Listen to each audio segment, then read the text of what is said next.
And speaking of the weekend, you know, it's the unofficial start to summer. We're kicking off pool and lake season for many Northeast Ohioans. The water temperature of Lake Erie officially only in the 50s. So many beachgoers may be staying on the sand this weekend. Yeah, can't imagine anybody's going to say, let's dive into that 52-degree water. Well, the surface water's a little bit warmer, but it's still pretty nippy. You got to be real adventurous to do that. Now, we know staffing has been a struggle for many area pools over the past few years. We've reported on it. Neil Fisher spoke with Cleveland Metroparks today about the swimming season getting started. Probably not the best idea to get into the water, at least today. But Neil, how are they doing at the Metropark water areas as far as staffing goes?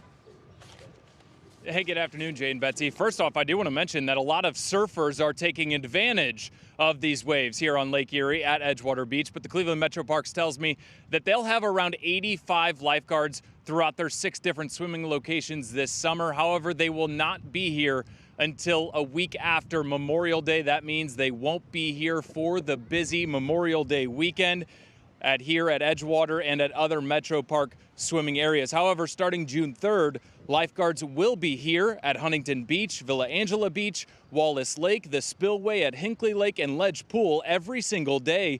The Metroparks are expecting plenty of visitors this weekend, and they want them to remain safe. Make sure that you're not swimming alone.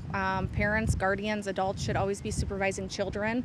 Even when lifeguards are on duty, the lifeguards are just an extra layer of protection. So we're not there in place of parents or guardians. So you want to make sure that you are staying within arm's reach of children.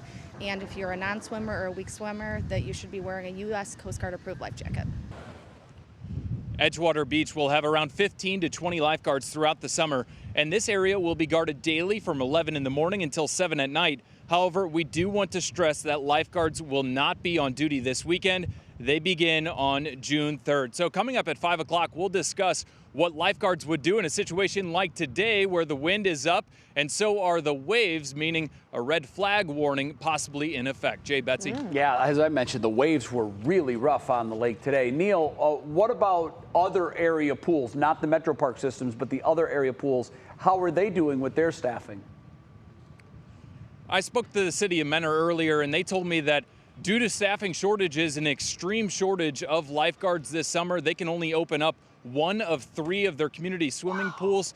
They typically need 110 lifeguards to run all 3 pools throughout the summer season.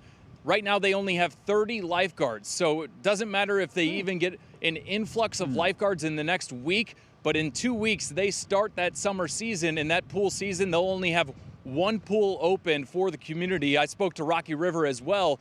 They're doing pretty well, actually, throughout this shortage. They only have 13 vacancies, so it varies from community to community in terms of how this shortage is impacting each one. Yeah, all right. Men are down some 80 lifeguards. That's incredible. Neil Fisher live for us tonight on What's New. Neil, thank you.